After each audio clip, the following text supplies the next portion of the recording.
হরি ওম। অখণ্ড সংহিতা দ্বিতীয় খণ্ড।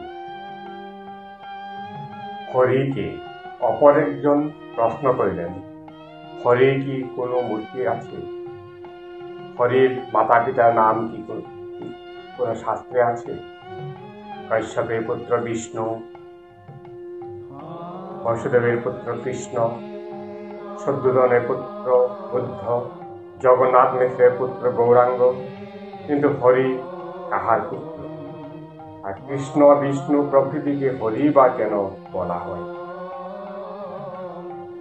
বাবা বলে বললেন, হরি শব্দের মানে যিনি সব কিছু আহরণ করে নিজের ভিতরে রাখেন, যার ভিতরে কোটি ব্রহ্মাণ্ডের সব কিছু, যার বাইরে কেউ নেই, কিছু নেই, কখনো ছিল না, কখনো থাকবে না।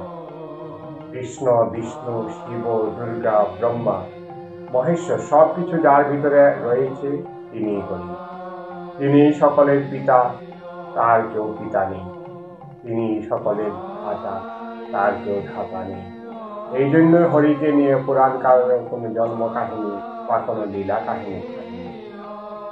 তিনি কেবল যে সকলকে আহরণ করে নিজের ভিতরে ধরে রেখেছেন তাই নয়, সকলের ভিতরেও তিনি অনু অনু হয়ে বিরাজ করছেন। সকলকে আহরণ করে রেখেছেন বলে তিনি যেমন হরি, সবার ভিতরে তিনি আছেন বলে সবাই যেমন হরি। এই জন্য কৃষ্ণ হরি, বিষ্ণু হরি, তুমিও হরি, আমিও হরি। হরি স্থূলেরও স্থূল, সূক্ষ্মেরও সূক্ষ্ম।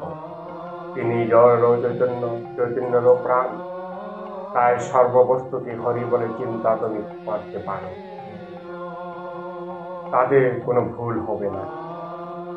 দেব মানব, পশু পক্ষী, কীট পতঙ্গ, বৃক্ষ সরীসৃপ, আবর জঙ্গম সব কিছুকে হরি বলে তুমি পূজা করতে পারো।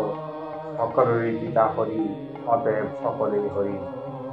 ব্রহ্মাণ্ড হরি, ব্রহ্মাও হরি, বিষ্ণু হরি, মহেশ্বর হরি। হরি কোথায় নাই? ঋষি বাবা মনে বললেন, এই দৃষ্টিতে যদি বিচার করো আর সেই বিচার যদি অন্তরে সরলতা থাকে, তাহলে তোমার উপলব্ধি করতে কোনো কষ্ট হবে না যে কৃষ্ণ যিশু গৌরাঙ্গ রামকৃষ্ণ এবং অপরাপর মহাত্মাগণ সকলেই কেন হরি বলে পূজা পেয়েছে। হরিকে যে এক জায়গায় দেখেছে তার পক্ষে তাকে সব জায়গায় দেখা সম্ভব। হরিকে যে এক জায়গায় পেয়েছে তার পক্ষে তাকে সব জায়গায় পাওয়া সম্ভব। কিন্তু আমি যেখানে হরিকে দেখেছি, তোমাকেও সেখানেই হরিকে দেখতে হবে। এই যে জীব, তা শুধু ভক্তির লক্ষণ নয়, অন্ধত্বেরও লক্ষণ। আমি যেখানে হরিকে দেখিনি, হরি সেখানে নেই, ও তো সম্যক দর্শীর কথা। হরির লিঙ্গ নেই, জাতি নেই, বংশ নেই, জন্ম নেই, মৃত্যু নেই, কিন্তু সর্বলিঙ্গে, সর্বজাতিতে, সর্ববংশে, জন্মাদি জীবের সর্ব অবস্থায় একমাত্র তিনি বিরাজমান। গায়ত্রী জপে কি সিদ্ধি লাভ সম্ভব? অপর একজনের প্রশ্নের উত্তরে শ্রী শ্রী বাবা উনি বলিলেন, বৈদিক মন্ত্র গায়ত্রী জপের দ্বারাই সিদ্ধি লাভ সম্ভব। সিদ্ধি লাভ মানে ঈশ্বর দর্শন, পূর্ণ সত্যের দর্শন। ব্রহ্ম গায়ত্রী বারংবার জপতে জপতে গায়ত্রীর অপর মন্ত্রাংশগুলি আস্তে আস্তে আপনি চলে যায়, থাকে মাত্র প্রণব। সুতরাং যারা অন্তরে সাহস এবং বিশ্বাস পেয়েছে, তারা গায়ত্রীকে অন্তরের ভাব উদ্দেশ্য ভূমিকা রূপে রেখে প্রণব মহামন্ত্র সম্পূর্ণরূপে নিজেকে নিমজ্জিত করে দেবে।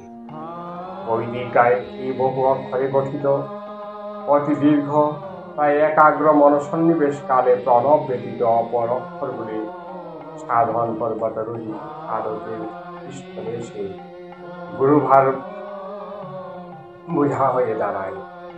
সে সময় বোঝা কমিয়ে একমাত্র প্রণবই মনসন্নিবেশে করা উচিত। গায়ত্রী দীক্ষা ও তান্ত্রিক দীক্ষা।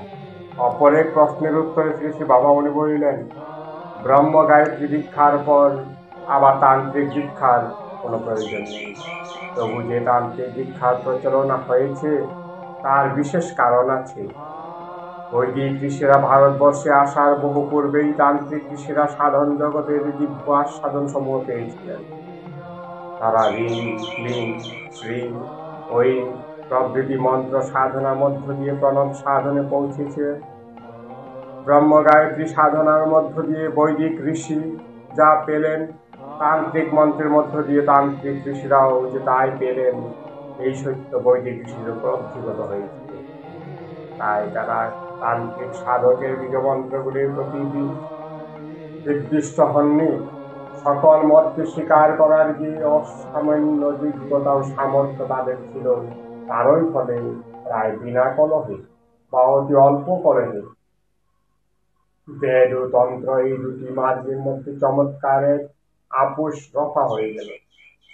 তন্ত্রের সাধনায় দেশে অতি প্রাচীন সাধন, এমনকি প্রাগৈতিক বৈদিক সাধন।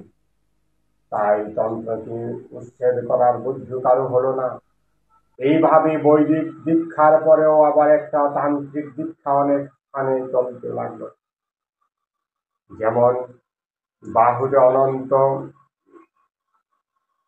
করার পরে আবার জোর করে একটা আমলেট বেঁধে দেওয়া, আবার আরো পরবর্তীকালে স্ত্রী শূদ্রের বেলাধিকার সংকীর্ণতর করতে করতে তাদের যখন একেবারে কোণ ঠেসা করে দেওয়া হলো, তখন এদের পক্ষে একমাত্র আমলেট বা তান্ত্রিক দীক্ষায় সার হয়ে গেল।